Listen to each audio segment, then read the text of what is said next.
राधे राधे दोस्तों, welcome back to our channel. मैं medical Deepak. Currently I am preparing for NEET UG exam. वैसे तो ये वीडियो मैं काफ़ी देर से बनाना चाह रहा था, पर मेरे पास मेरा खुद का, जैसे कि मेरा नीट का एग्ज़ाम आने वाला है, तो मैं ये वीडियो बना नहीं पा रहा था।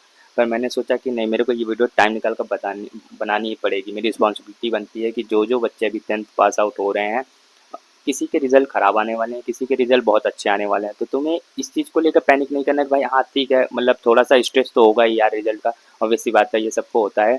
पर उस चीज़ को लेकर तुम लोग आगे का जो डिसीजन लेना है उसको खराब मत करो। 11th और 12th ये 2 साल तुम्हारे लिए बहुत ज़्यादा क्रूशियल होने वाले हैं। इसको वहीं गलत डिसीजन लेकर 2 साल वेस्ट मत करना। ये मेरा तुम सभी से रिक्वेस्ट है। तो देखो, पहली बात तो अभी सबसे ज़्यादा जो कमेंट्स आ रहे हैं कि भैया नीट करना है कैसे करूं, जेई करना है कैसे करूं, और कुछ लोगों को यार मतलब कंफ्यूज है कि लें कि ना लें, इसमें भी अभी कंफ्यूजन है। मैं ये सारे कंफ्यूजन आपका क्लियर करूंगा, लास्ट तक बने रहिए इस वीडियो के। एक एक क्वेश्चन के डाउट में क्लियर करके जाऊंगा। सारे क्वेश्चन आपको प्रॉब्लम्स के साथ मैं सॉल्यूशन भी देकर जाऊंगा कि आपको क्या करना है कैसे करना है। अगर आप 4,000 रुपये ऑनलाइन के बैचेस के अफोर्ड नहीं कर पा रहे हैं तो भी मैं उसका सोल्यूशन दूंगा। और अगर आप अफोर्ड कर रहे हैं तो ऑनलाइन क्लासेस लीजिए कि ऑफलाइन लीजिए, सब मैं बताऊंगा इस वीडियो में, बस लास्ट तक बने रहिए। सबसे पहला प्रॉब्लम कि अभी आप लोग का रिजल्ट आने वाला है तो उदास होने वाले हैं, ठीक है। कुछ लोगों का परसेंटेज अच्छे आएंगे, उनको मैनी मैनी कॉन्ग्रेचुलेशन, और कुछ लोगों के परसेंटेज नहीं अच्छे आएंगे। मतलब कि हो जाएगा 70%, 80%, 65% में कुछ लोग आए, कोई बात नहीं भाई। ऐसे ऐसे मैं अभी लेटेस्ट में एक वीडियो डाला हुआ था, उसमें मतलब नियर अबाउट मेरे 1 मिलियन व्यूज दाग गए हैं, आप लोग जाके खुद चेक कर सकते हैं। उसमें मतलब मैं मैक्सिमम कमेंट्स ऐसा देखता हूँ, मैं खुद शॉक रह गया था कि मतलब कुछ लोगों के 10th में 65% आ रहे हैं, पर 12th में सीधा जंप करके 85, 90, मतलब। और कुछ लोगों के डाउनफॉल भी हुए हैं, मतलब कि 90% बोर्ड 10th में आए तो और यहाँ 12th में आते आते 60 पे अड़क गए, 70 पे लुढ़क गए। फिर उसके बाद मतलब मेरा इन द सेंस कहने का मतलब ये है कि ये 2 साल बहुत ज़्यादा इंपॉर्टेंट है। ये आपके ऊपर है कि आप इस 2 साल को किस वे में लेते हैं। अगर आप अच्छे वे में लिए हैं तो आपके परसेंटेज बूस्टअप होंगे, और अगर नहीं लिए हैं, अगर कुछ रॉन्ग डिसीजन लिए हैं तो फिर वो फॉल बैक कर जाएगा।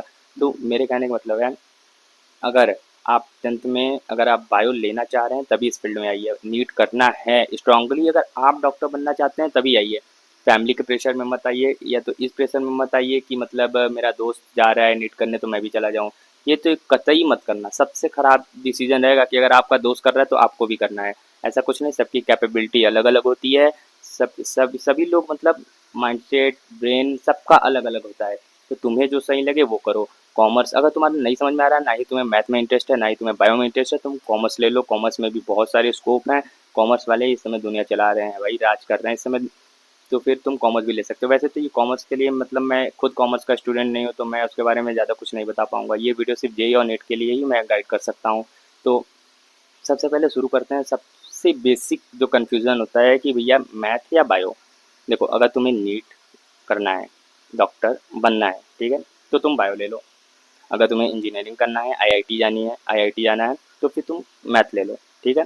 अब बात ये आता है कि हम जाए कहाँ, स्कूलिंग करें कि डमी करें, कि फिर ऑफलाइन क्लासेस लें कि ऑनलाइन क्लासेस लें, कुछ समझ नहीं आ रहा है कहाँ से करें। अब ये डिपेंड करता है, बच्चे भी 3 तरीके के होते हैं। कुछ भाई जो जिसका फैमिली बैकग्राउंड बहुत ज़्यादा मतलब बिलो मिडिल क्लास से आ रहे हैं, कुछ मिडिल क्लास से आ रहे हैं, कुछ अबव मिडिल क्लास, मतलब जो अफोर्ड कर सकते हैं ऑफलाइन क्लासेस। अगर तुम ऑफलाइन क्लासेस अफोर्ड कर पा रहे हो, सॉरी, तो फिर तुम्हें मैं अभी बता रहा हूँ, करेंटली एलन अभी भी बेस्ट ऑफलाइन क्लासेस है। कोई भी अभी टक्कर में नहीं। मैं खुद 11th 12th बनारसी विद्यापीठ से किया हूँ, वो अलग स्टोरी है। आगे वाले आने वाली वीडियो मैं अभी आगे उसको खुद शेयर करूँगा, अपना बनारसी विद्यापीठ का मेरा एक्सपीरियंस कैसा था। मैं अभी तो मैं नीट यूजी के लिए ड्रॉप लेकर मैं ऑनलाइन ही पढ़ रहा हूँ, पर उसमें भी मेरी काफ़ी सारी गलतियाँ हैं। पर मैं तुम्हें अभी गाइड करूँगा कि तुम क्या कर सकते हो बढ़िया, क्योंकि मैं उस चीज़ को फेल किया हूँ, मैंने उससे सीखा हुआ है। तो मैं वो एक्सपीरियंस तुम्हें शेयर करूँगा जिससे तुम्हें अपने डिसीजंस लेने में आसानी होगी। तो सबसे पहले मैं एक एक स्टेप से आगे बढ़ता हूँ, ठीक है। तो सबसे पहले पहले तो मैं ये बात करूँगा कि ऑनलाइन तुम ले सकते हो या नहीं ले सकते हो। अगर तुम स्कूलिंग करना, मेरा मानो तो भाई बेस्ट है स्कूलिंग करना। मैंने एक डिसीजन लिया था कि मैं डमी ले लिया, जो कि मेरा बहुत ख़राब डिसीजन था भाई। मैंने 11th 12th की स्कूलिंग मिस की, जो कि बहुत बेकार थी। हाँ, मैंने कुछ अच्छी चीज़ें भी सीखी, पर कंपैरेटिवली मतलब वो एक मलाल रह जाता है कि भाई मैंने 11th-12th मिस कर दिया। तो मैं तो कहूँगा भाई तुम स्कूलिंग करो, ठीक है? स्कूलिंग के साथ-साथ तुम ऑनलाइन क्लासेस ले लो। 11th के लिए अर्जुन नीट वालों के लिए अर्जुना नीट है, जेईई वालों के अर्जुना जेईई है। तो तुम अर्जुना नीट भी ले सकते हो, अर्जुना जेईई भी ले सकते हो। बहुत अच्छे-अच्छे टॉप लेवल के फैकल्टीज़ पीडब्ल्यू वाले ने लॉन्च किए हैं। तुम उनके बैचेस लो भाई, एकदम मतलब फुल डेडिकेशन के साथ पढ़ोगे तो आराम से हो जाएगा। तुम स्कूल के साथ भी कर सकते हो। तुम्हें ज़्यादा नहीं, सिर्फ पर डे 2 क्लासेस चलेगी। 4 घंटे तुम्हें देने हैं, 2 घंटे एक्स्ट्रा दे दोगे, 6 घंटे। तुम स्कूल में जाकर भी, तुम अगर नहीं पढ़ना तो स्कूल में जाकर तुम यहाँ का डीपीपी कर सकते हो। मैंने अपने छोटे भाई बहन मेरे खुद हैं, उनको सजेस्ट किया है ये चीज़, अच्छे तरीके से समझाया है कि कैसे क्या कर सकते हो। इसमें मैं एक सेपरेट वीडियो बना दूंगा कि तुम एक स्कूलिंग करते हुए भी तुम कैसे नीट या जेईई के लिए प्रिपेयर कर सकते हो। और रही बात, अब बात करते हैं ऑफलाइन की। तो देखो ऑफलाइन बहुत ज़्यादा महंगा है भाई, ये तो तुम लोग को भी पता है, हमें भी पता है, ठीक है। अब रही बात ऑफलाइन में, थोड़ा सा ट्रस्ट ट्रस्ट इशू भी बन जाता है। तो यार हो रहा है, ट्रस्ट इशू भी बन जाता है कि मतलब यार टीचर्स अच्छे होंगे कि नहीं, अच्छे मिलेंगे कि नहीं। ऑब्वियसली बात है, ये बहुत ज़्यादा प्रॉब्लम होने वाला है। तुम एट द एंड आके तुम ऑनलाइन ही पढ़ोगे, चाहे वो किसी भी कोचिंग में चले जाओ, पर वहाँ पे तुम्हें कुछ समय देना पड़ेगा, टीचर्स पे भरोसा करना पड़ेगा। तभी जाके तुम्हारा, जब तक फ्रिक्वेंसी मैच नहीं करेगा कुछ भी नहीं होने वाला है, सॉर्ट आउट होने वाला ही नहीं है। समझ रहे हो? माफ़ी चाहूँगा, वीडियो मेरे को बीच में पॉज करना पड़ा था। हम कहाँ थे कि ऑफलाइन क्लासेस या ऑनलाइन क्लासेस में, ठीक है। तो ऑफलाइन क्लासेस का वो लोग जा सकते हैं, बिल्कुल जाइए, आप एलन जाइए। बहुत मतलब मेरे काफ़ी सारे फ्रेंड्स अभी भी एलन में पढ़ रहे हैं, जो कि अच्छे नंबर्स ला रहे हैं, अच्छे मार्क्स ला रहे हैं। शायद इस साल उन लोग का सिलेक्शन भी हो जाए, ऐसा वो नहीं, बहुत अच्छा पढ़ा है। पर वहाँ पे आपको अपने टीचर्स पे भरोसा करना पड़ेगा। ये नहीं कि आप फिर वहाँ से स्विच कर रहे हैं ऑनलाइन। ये डिसीजन मत लेना भाई, बिल्कुल भी मत लेना। और रही बात ऑनलाइन की, अब तुम ऑनलाइन कर लो। और पर एक बात और है, ध्यान रखना, अगर तुम डमी कर ले रहे हो, ठीक है, तुम्हें स्कूलिंग करने का मन नहीं है, तुम चाहते हो कि पूरा फोकस तुम्हारा इस पे रहे, नीट या जेई पे रहे, तो तुम ऑनलाइन ले लो, ठीक है। 4,000 का अर्जुना नीट या अर्जुना जेई का बैच आ रहा है, तुम उसको ले लो। उसके साथ साथ तुम्हें टेस्ट सीरीज ऑफलाइन लेना पड़ेगा, बेस्ट कॉम्बो एवर। मैंने अभी तक जितना एक्सपीरियंस किया है, अपने फेलियर से जितना सीखा है, मैंने ये सीखा है कि ऑनलाइन क्लासेस बेस्ट हैं। उसके साथ साथ तुम्हें ऑफलाइन टेस्ट सीरीज लेना मैंडेटरी है। उससे तुम्हारे मार्क्स अच्छे आ जाएंगे। मार्क्स के साथ साथ तुम्हें पता चलता जाएगा कि तुम कहाँ लैग कर रहे हो, कहाँ नहीं लैग कर रहे हो, तुम्हारे सारे चीज़ें पता चलेंगी। तुम, मेरा रिकमेंडेशन है भाई, तुम टेस्ट सीरीज भी साथ में लो, वो भी ऑफलाइन टेस्ट सीरीज लो। ऑनलाइन का ये हो जाता है कि भाई अभी मेरा बैकलॉग हो गया इतने क्लासेस का, मैं टेस्ट नहीं दूंगा, टेस्ट उतना फैमिली वाले भी ध्यान नहीं देते हैं। वैसे ऑफलाइन में तो तुम फैमिली वालों के पास रिजल्ट जाएगा, तो कुछ तो तुम्हारा वो रहेगा ना, इन्फो रहेगा उनके पास, उन्हें भी बिलीव होगा कि हाँ बच्चा तैयारी कर रहा है कि नहीं कर रहा है, तो वो भी तुम्हारे ऊपर बिलीव करेंगे। अब रही बात है, कुछ लोगों को बोलेंगे भैया फाइनेंशियल इशू है, मतलब हम ऑफलाइन नहीं जा सकते, तो वो ऑनलाइन ले लो भाई। अगर तुम्हारे पास वो भी 4,000 रुपये नहीं है, तो तुम भाई यूट्यूब पे भी इतना कंटेंट इनफ है कि तुम स्कूलिंग स्कूलिंग के साथ साथ भी तुम यूट्यूब से नीट जेई का प्रिपरेशन कर सकते हो। पर मैं तो बोलूँगा भाई, 4,000 रुपये वैसे भी अभी पीडब्ल्यू वाले ऑफर वगैरह दे देते हैं, तो तुम उस बैच को ले ही लो, क्योंकि बैच में तुम्हारा डिसिप्लिन मेंटेन रहेगा। अब ऐसे है, हाँ अगर तुम डिसिप्लिन मेंटेन कर ले रहे हो तो तुम भाई यूट्यूब से भी कर सकते हो, पर ये टोटली तुम्हारे ऊपर है। रिस्क, ये एक रिस्क है। अगर तुम रिस्क ले रहे हो तो प्रॉफिट है, नहीं तो फिर दिक्कत हो सकती है। और तो ये डिसीजन भी तुम्हारे ऊपर है, तो इसलिए सोच समझ के डिसीजन लेना भाई। तुम्हारे पूरे 2 साल का सवाल है, ये अगर वेस्ट हो गया, बहुत रिग्रेट करोगे आने वाली लाइफ में, बहुत ज़्यादा रिग्रेट करोगे। फिर वही ड्रॉपर वाले लूप में फंसोगे, ड्रॉप पे ड्रॉप पे ड्रॉप। तो 11th के साथ 12th भाई अच्छे से प्रिपरेशन करो, 12th के साथ निकाल लो, वो बेस्ट होता है, सबसे बेस्ट होता है। ज़्यादा से ज़्यादा रैंकर भी आते हैं 12th से ही, रैंकर आते हैं। बाकी सिलेक्शन भले मैं मानता हूँ कि ड्रॉप वाले ले लेते हैं, यकीन से सिलेक्शन बहुत ज़्यादा आते हैं, पर जितने भी रैंक है लक्ष्य से ही आते हैं, अर्जुना लक्ष्य के बाद ही रैंक आते हैं। ये तो काफ़ी सारे टीचर, हमारे सर ने भी ये चीज़ बोल एक्सेप्ट किया है, और अलग सर ने खुद ही ये चीज़ एक्सेप्ट किया हुआ है।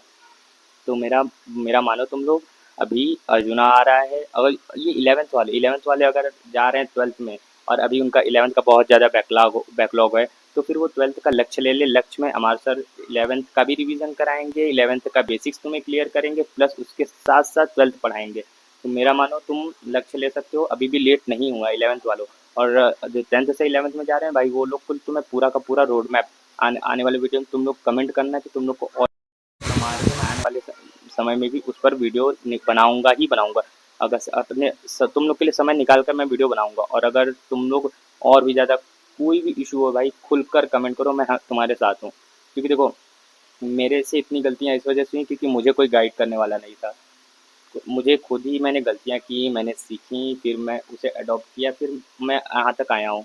तो मैं ये नहीं चाहता कि जो तुम लोग हो, तुम लोग अपना 2 साल वेस्ट करो। तो मैं तुम्हें एकदम सही गाइडेंस दूँगा, करेक्ट गाइडेंस दूँगा। तुम लोग को जो भी प्रॉब्लम होगा मेरे से खुलकर पूछो, मैं पक्का तुम लोग को बताऊँगा। ठीक है, तो तुम्हारे कितने प्रॉब्लम सॉल्व हो गए? पहला तो एक ये कि क्या लेना है, मैथ लेना है, बायो लेना है या कॉमर्स लेना है, ठीक है? और दूसरा प्रॉब्लम ये सॉल्व हो गया कि ऑफलाइन जाएँ, ऑनलाइन जाएँ या तो फिर डमी करें कि स्कूलिंग करें। मैंने ये भी प्रॉब्लम तुम्हारा सॉल्व कर दिया। तीसरा प्रॉब्लम ये रह गया कि भैया आप भी तो ऑफलाइन गए थे, क्या मैं अपना ऑफलाइन विद्यापीठ का शेयर करता हूँ। मैं तुम्हें एलन क्यों सजेस्ट कर रहा हूँ, इसका रीज़न समझो। देखो, विद्यापीठ में भी नो डाउट टीचर बहुत अच्छे हैं, ठीक है? मैं किसी भी कोचिंग को डिफेम नहीं कर रहा हूँ और ना ही किसी भी कोचिंग का प्रमोशन कर रहा हूँ। मैं अपना एक्सपीरियंस सिर्फ शेयर कर रहा हूँ। मैं क्या फ़ील किया हूँ, मैं वो तुम्हें सिर्फ शेयर कर रहा हूँ। मेरे साथ क्या हुआ था, मतलब जितने भी मैं तो वाराणसी विद्यापीठ से था, तो वहाँ पे इशू ये हुआ था, बायोलॉजी भाई हो जाता है। बायोलॉजी मतलब अगर हम लोग बायोलॉजी ले रहे हैं तो भाई बायोलॉजी में इंटरेस्ट है, बायोलॉजी के टीचर्स भी अच्छे होते हैं, हम लोग पढ़ लेते हैं। केमिस्ट्री भी हो जाती है। सबसे ज़्यादा इशू करता है नीट वालों को फिजिक्स। फिजिक्स जैसे कि जेई वालों के लिए मैथ्स होता है ना, उससे कहीं ज़्यादा प्रॉब्लमेटिक होता है हम लोग के लिए फिजिक्स। और इतने कम टाइम में फ्रिक्वेंटली टीचर्स चेंज हुए थे फिजिक्स के हम लोग के, इतने ज़्यादा। मेरे को जहाँ तक याद है, 11th में 5 से 6 बार सिर्फ फिजिक्स के टीचर चेंज हुए थे। मतलब एक टीचर आए जिन्होंने वेक्टर पढ़ाया, बेसिक मैथ पढ़ाया, काइनेमेटिक्स आधा पढ़ाया था, उसके बाद चेंज हो गए। फिर दूसरे टीचर आ रहे हैं, काइनेमेटिक्स मतलब तुम्हारे 2D पढ़ाएं, 2D के बाद N L M W P पढ़ाएं, वो भी चेंज हो गए। फिर नए टीचर आ रहे हैं, सर्कुलर मोशन पढ़ा रहे हैं, सेंटर ऑफ मास पढ़ा रहे हैं, रोटेशन फिर चेंज हो गए। फिर फ्लूइड सॉलिड आए पढ़ाएं। तो मतलब इतने सारे भाई, बच्चा फ्रीक्वेंसी मैच कैसे करेगा? जब तक फ्रीक्वेंसी मैच करेगा एक टीचर, दूसरा टीचर चेंज आ जा रहा है, दूसरा से तीसरा, पूरा 11th ऐसे बर्बाद हो गया भाई। एकदम मतलब दिमाग स्टक्ड हो गया था। मैं उसी समय मैंने 2 2 ईयर्स का फीस पूरा का पूरा पीडब्ल्यू में पे किया था। इतना ज़्यादा मूड खराब हो गया था कि मैं मिडल मिडल में मैंने अपना क्या कहते हैं हॉस्टल छोड़ के 11th के बाद मैं 12th पे घर आ गया।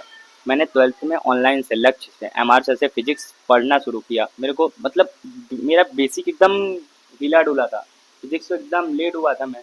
तो फिर उसके बाद एम आर सर ने फिर भी मेरा बेसिक बहुत ज़्यादा स्ट्रॉन्ग किया फिजिक्स में। पूरा 12th मतलब जितना मतलब एम आर सर मैं बहुत ज़्यादा थैंकफुल उनका हूँ कि मतलब आज जो भी है फिजिक्स में उन्हीं का दिया हुआ है।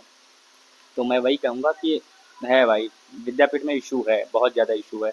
अभी उनको इम्प्रूवमेंट करना ही पड़ेगा। अभी मतलब ऑफलाइन ऑफलाइन उस तरीके से हो ही नहीं पा रहा है उनसे, जितना ऑनलाइन हो जा रहा है। ऑनलाइन बेस्ट है भाई, पीडब्ल्यू ऑनलाइन बेस्ट है। मैं प्रेफर करूँगा तुम जाओ, पीडब्ल्यू ऑनलाइन लो, उसके साथ साथ टेस्ट सीरीज लो, थोड़ा सा डिसिप्लिन, थोड़ा सा डिस्ट्रैक्शंस को अवॉइड करो, आराम से सिलेक्शन ले लोगे। बात यही है, डिस्ट्रैक्शन तुम्हें अवॉइड करना पड़ेगा, ठीक है? कुछ कुछ चीज़ों को सेक्रीफाइस करनी पड़ेंगी। नींद को भी थोड़ा सेक्रीफाइस करना पड़ेगा, ऑल्दो ये बहुत मुश्किल है, मेरे से खुद नहीं होता नींद सेक्रीफाइस, पर तुम्हें करना पड़ेगा अगर तुम्हें सिलेक्शन चाहिए तो। और अगर तुम इतना कर लेते हो, टीचर्स पे आँख बंद कर भरोसा कर लेते हो, टेस्ट सीरीज दे ले रहे हो, टेस्ट में डिमोटिवेट नहीं होना है। कुछ भी हो जाए, टेस्ट में नंबर आ रहे हैं नहीं आ रहे हैं, तुम्हें टेस्ट देना ही देना है। एनी हाउ तुम टेस्ट दो, टेस्ट में करेक्शन, एनालिसिस इंपॉर्टेंट है। टेस्ट देने के बाद एनालिसिस भी करो कि कैसे क्या हो रहा है क्या नहीं हो रहा है। वैसे तो अभी मतलब ये ज़्यादा लंबा वीडियो मैं नहीं बना पाऊँगा क्योंकि मुझे खुद पढ़ाई करनी है, मेरा खुद एग्ज़ाम है। वैसे तो मेरा एकदम ऐसे ऐसे नाव पे बैठा हुआ हूँ जो डूब भी सकता है, पार भी हो सकता है। तो फिर अभी मैं ज़्यादा रिस्क लेना पसंद नहीं करूँगा। तुम लोगों का भी ठीक है, जितना भी प्रॉब्लम होता है बताना, बाकी बेस्ट ऑफ लक फ्यूचर के लिए। मुझे होप है कि तुम लोग एक अच्छा डिसीज़न ज़रूर लोगे। गलत डिसीज़न लेकर भाई पूरा पूरा 2 साल 3 साल मत बर्बाद करना, बाद में बहुत ज़्यादा रिग्रेट होगा। कि तुम लोग सोच समझ के डिसीज़न लेना। बाकी चलो, तुम्हारी जर्नी है, तुम्हारे डिसीजंस रहेंगे, ठीक है? और कोशिश करना कि अपने डिसीजन खुद से लेना। दिमाग इसका ये जो दिया हुआ है ना भाई, इसका यूज़ कर लेना। ऐसा नहीं कि फुल्ली डिपेंडेंट हो जाए कि हाँ नहीं मतलब फ्रेंड से सजेशन लेने भाई। एट द एंड तुम्हें पढ़ना है। फ्रेंड्स आकर नहीं पढ़ लेंगे, घर वाले आके नहीं पढ़ लेंगे। और ये ऐसे एग्ज़ाम्स है ना, मेंटली ट्रॉमाटाइज हो जाते हैं बच्चे, नहीं संभाल पाते। अगर तुम संभाल ले रहे हो तभी इस फील्ड में आना है, तो भाई बहुत सारे स्कोप है, तुम कुछ और जाके ट्राई करो। अगर तुम्हें लगता है तुम इस चीज़ के लिए नहीं बने हो तो मत लेना भाई, एंट्री तो लेना ही मत, गलती से भी इस फील्ड में मत आ जाना, पागल हो जाओगे। और अगर नेवर गिव अप वाला एटीट्यूड है तब भाई आओ, बिल्कुल आओ। ये इस बात पे डिपेंड ही नहीं करता, ये एग्ज़ाम इस बात पे डिपेंड ही नहीं करता कि तुम पढ़ने में तेज़ हो या पढ़ने में कमज़ोर हो। ये इस बात पे डिपेंड करता है कि तुम्हारा नेवर गिव अप एटीट्यूड कितना है तुम्हारे अंदर। तुम किसी चीज़ को लेकर कितना जल्दी गिव अप कर देते हो, तुम्हें गिव अप नहीं करना है और तो तुम डिस्ट्रैक्टेड नहीं होना है, कंसिस्टेंट रहना है, डिसिप्लिन रहना है, थोड़ा-थोड़ा आगे इम्प्रूव करते रहो, करते रहो, करते रहो, लास्ट में तुम्हें रिज़ल्ट मिल जाएगा। ऐसा कुछ नहीं है कि तुम पढ़ने में बहुत तेज़ हो, तो तुम डिसिप्लिन, कंसिस्टेंसी नहीं है तुम्हारे अंदर, तो तुम सिलेक्शन ले लोगे। बहुत बड़ा मिथ है। I am the example. तो इससे कुछ नहीं होने वाला, कंसिस्टेंट एंड डिसिप्लिन मैंडेटरी है। चलो ठीक है, मिलते हैं फिर नेक्स्ट वीडियो में, बाकी राधे राधे।